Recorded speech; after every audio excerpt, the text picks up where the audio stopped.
Hi Crafty friend, it's Justine Dvorak from Stationery by Justine, where when I craft my world stands still. If you're here for an easel card tutorial, stay tuned. I'm going to make these two cards on camera here today. I'm going to show you how to make the easel portion of each card first, and then I will show you the designing of the cards. I'm doing it backwards today just so if you're here for the easel tutorial, you won't have to sit through too long of a video. All right, I have my card base here. It is a 5x7 card base. I'm going to use my scoring blade on my Spellbinders trimmer here, and it will score my paper. It will be about 2 inches. I'll just slide it over a little bit. The white blade is not a cutting blade, it's a scoring tool, and the gray blade is a cutting tool. So I'm going to use just my white one and go gently back and forth, and this will just press in a very nice, easy score line. Simple as pie. If you don't have a scoring blade like that, if you have a scoring board, that would work, or if you just measure out with a ruler, you can really do it very cost effectively. Then I'm going to add glue just to the bottom part of this panel. Like I said before, I will show you the making of this panel if you're curious. I had so much fun working with this one. Anyway, the glue is just on the bottom, and I will adhere it on to my card base here. How adorable is this scene? Ay, ay, ay. I'm going to give this a little bit of a bend just so I can get that glue stuck down nicely, ensuring that it's all stuck down. I like to use liquid glue when I'm making any kind of folding card like this, just so it is strong. And then look, it pops up just like that. Now I'm going to make the inside of this very exciting and fun. Well, to me, it's very exciting and fun, just like the outside of the card is. And I want my card to be able to stand up and be supported on its own. To do that, I'm just going to add a blank piece of some green cardstock that I had in my stash to the center. This will just continue the look of the grass going down from the hills of the animals. It's not going to be perfectly centered on here. It's fine. It doesn't have to be. It's a handmade card. So if measurements are very, very important to you, sometimes I just will recommend just taking a breath and just trying it. It doesn't have to be perfect, you know? All right, now I'm going to stick this little skinny strip, which is just another scrap of the same color cardstock, onto my inside here. And this will just act like a little doorstop or a little stopper for my card to not pop open. And I find that when I make easel cards, this is kind of a fun little tip and trick that helps keep them open and they won't fall over. So a little bit of liquid glue on that, and now this scrap has a job, and it's not just going to go into my recycling bin. So I love using my stuff up well. I'll just try to make it straight-ish on there, no biggie. Then I can write whatever I want above that line, and it will be a nice little card. This is going to be a birthday card. There we go. It's difficult to see there, but I do have lots of pictures in this video of looking at it straight on, but the camera angle here is from above. So here's a quick look at what it looks like. If you're interested in seeing how I make this, like the designing part of it, just stay tuned on this video and you can see the rest of it. But let's try another style for a easel card. Now this one is going to be an A2 sized card, and it's going to be kind of a top folding card. So I have my same trimmer here, and I have a full sheet of this cream color paper. I'm cutting it in half, so that would be 4 1/4. Just cutting it straight in half. And then now I'm going to not use the blade part of this. I'm going to use the scoring blade and move it to 5 1/2. Right there.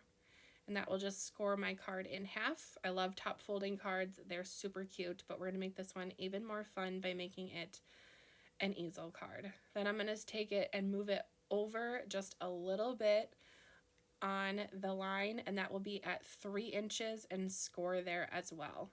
This is not an exact science at all. You can score this wherever you want, near the bottom part where on my left there. It does not have to be exactly at 3 inches. You could do it at 1 inch. You could do it at 4 inches. It just will pop up. So it just depends on what you want and the look you're wanting.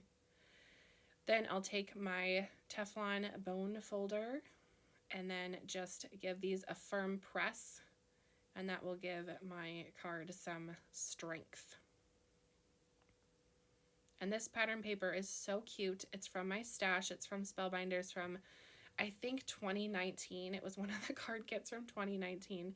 It feels like 2019 was yesterday, but it was not, which is just nutso to me. I really like this pattern paper though, and it's one that I refuse to hoard, so we're going to use it today. I'm going to use a scrap on the inside as well.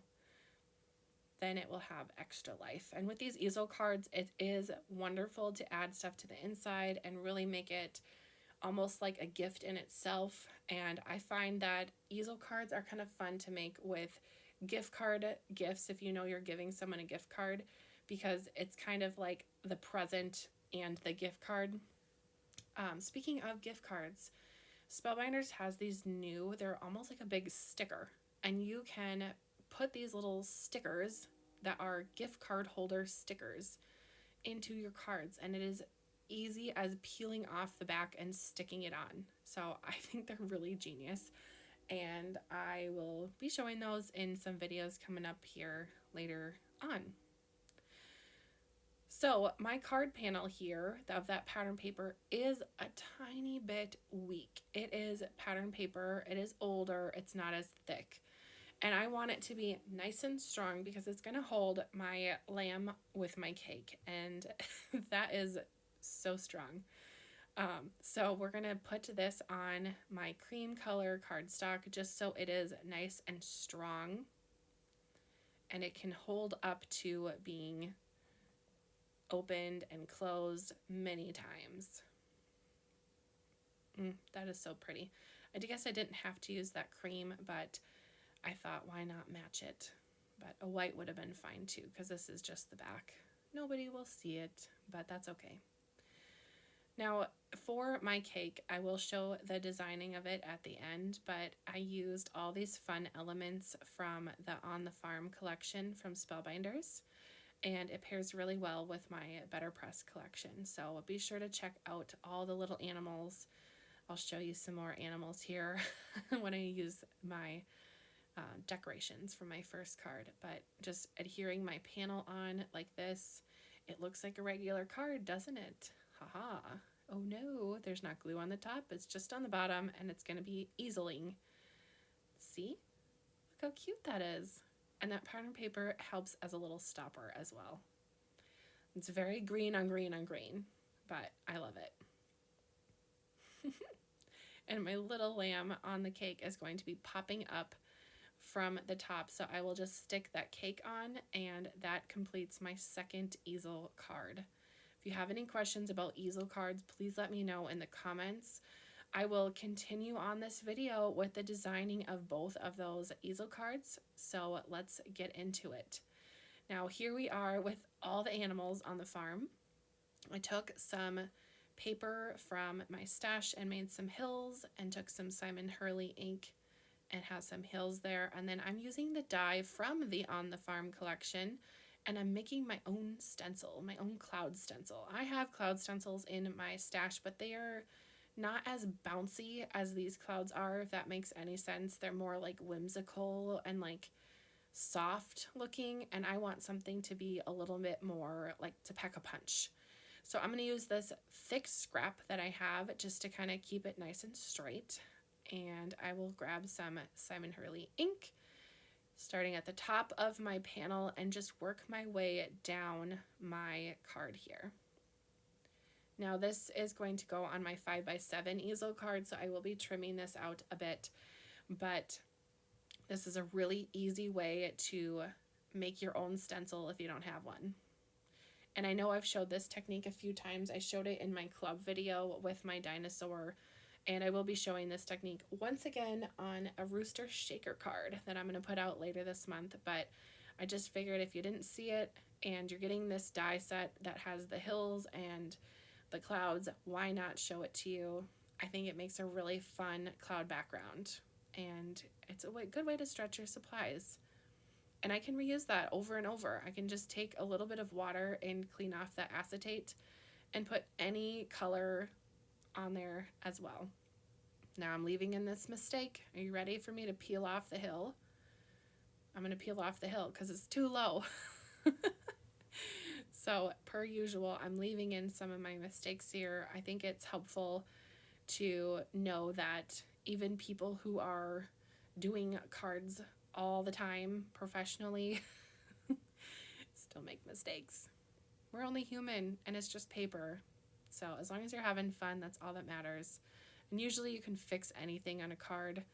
Add a sentiment, chop it up, add some glitter, lots of options. But usually there's a workaround. My mom used to say that all the time when I was younger. There's always a workaround. All right, so I have a rough estimate of where I want all my little animals to lay out. I put all of the animals from the bundle on this card. I have a cow, I have a hen, and geese, and the pig, and the little chicks, and the sheep. There's lots of options. You can die cut with different colors and get different color cows. You could have a Jersey cow, which is brown cow. You could have the black or brown chicken or a hen, and just get really fun with the paper. But for sake of time, I did not show all the assembly of all of these adorable animals. Spellbinders does have a few different setups for how to put these dies together. So if you have any questions, I'd check that out, but they are a little bit tricky with all the teeny pieces, like the little feet of the cow. So like I said, if you have questions, let me know. Check out the packaging of the die, and you can probably figure out what goes where, but hopefully my examples can help as well. All right, I want my card to have lots of dimension. It's going to be popped up with the easel like you saw, but I'm not going to chintz out on the foam. So we have foam everywhere.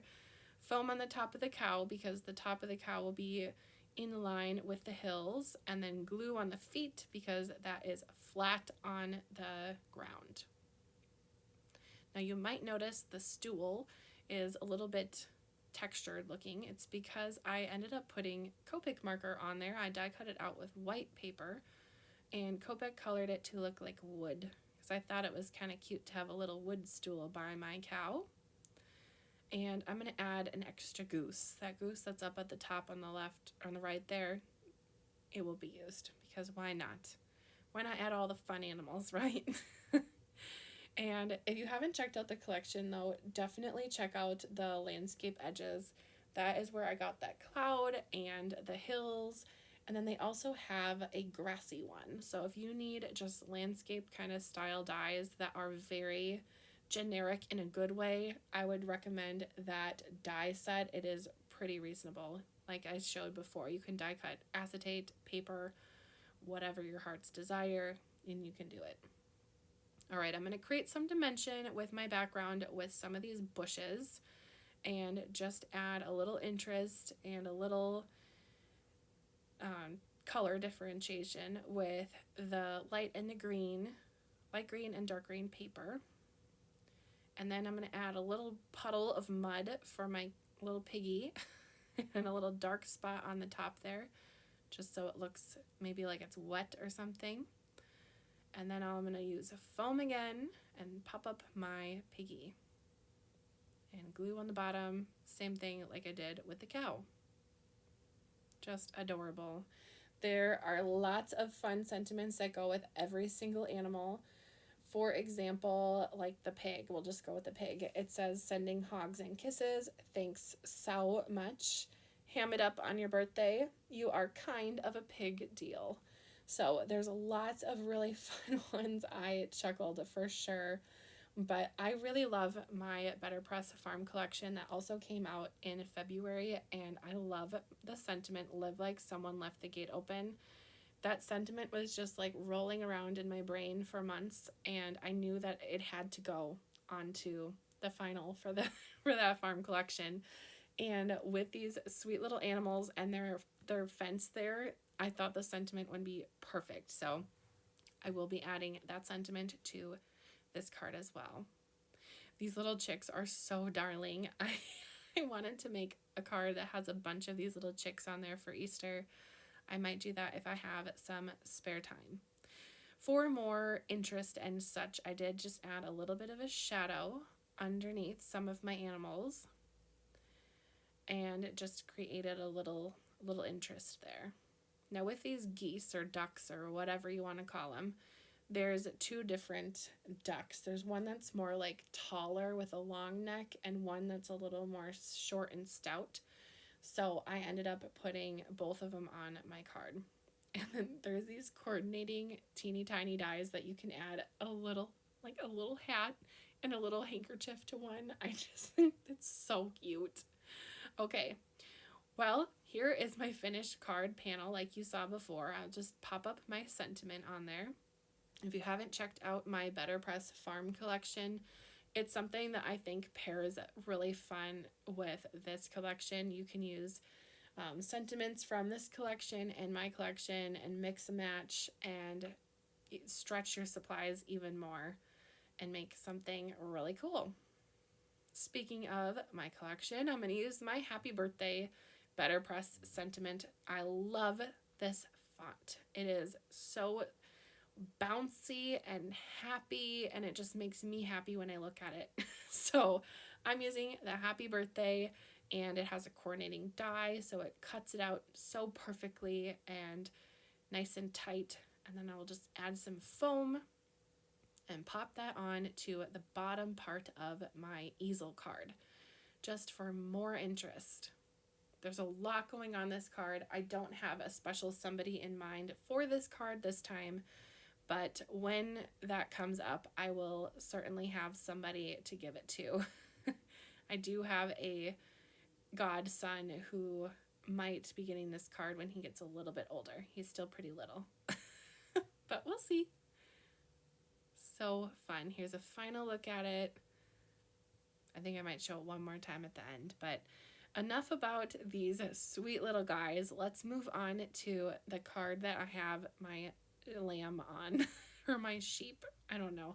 Lamb sounds more like a baby, and this looks definitely like a mature one.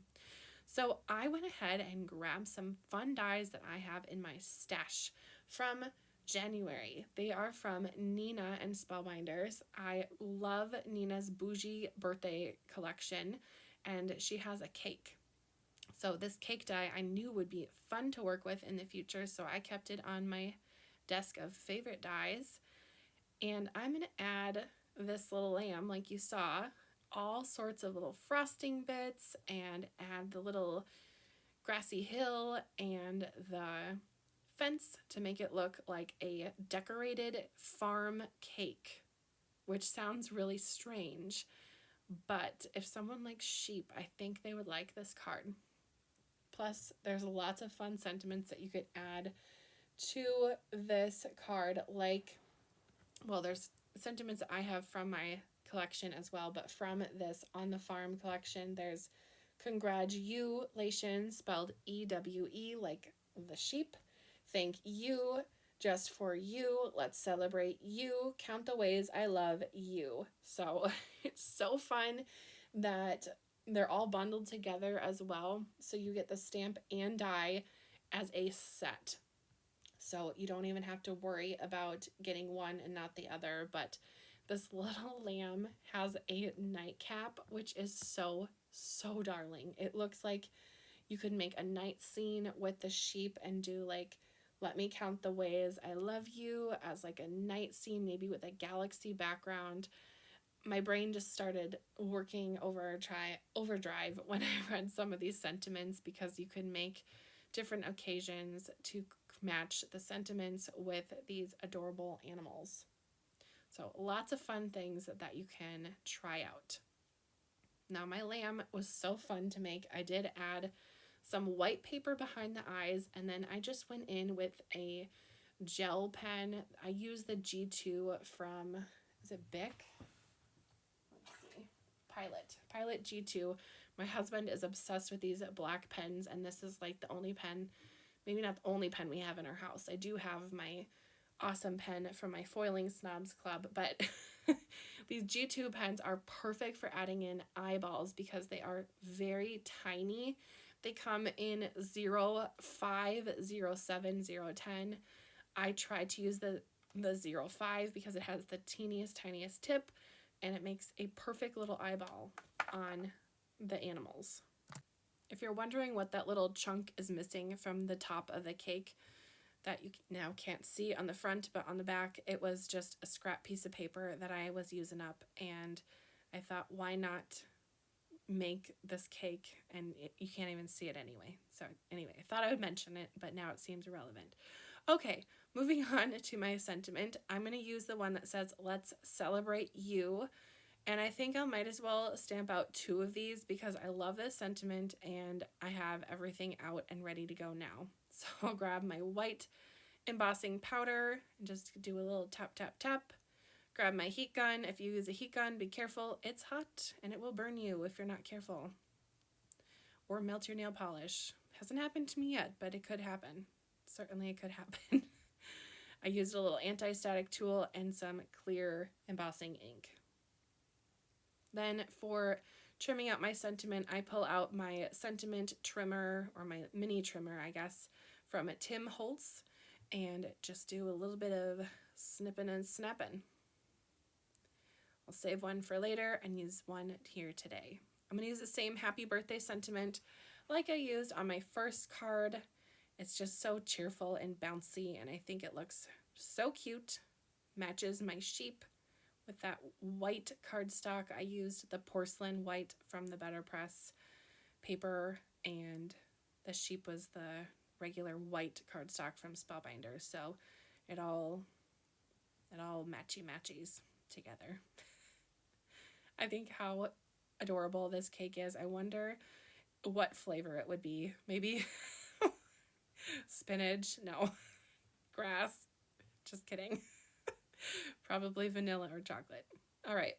Speaking of my stash, I'm going to add these foam glittery hearts that are from, I think I got these in a card kit a long time ago. I don't even know. But they're from my stash, and they're so easy to pop on.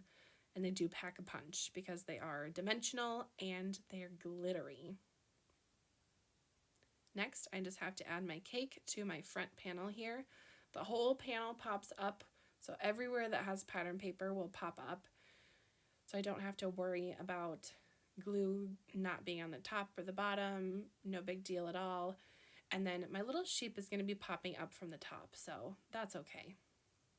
Give the video a like if you saw my little smiley face in my glue. And feel free to comment on this video your favorite one. Is it the lamb on the cake or the sheep on the cake, however you want to say it? Or is it the whole farmyard, a barnyard? I said the whole family. Yikes. Which one is your favorite? I think my favorite has to be the one that has all the animals, but this one is just darling as well. And if you have questions about easels or anything at all, let me know. I think it is super fun to make different styles of cards, and I will be making more easels in the future. So let me know your thoughts, and we will see you next time. I really appreciate you watching all the way to the end if you did watch to the end, and we will see you in my next video. Bye, Crafty friend.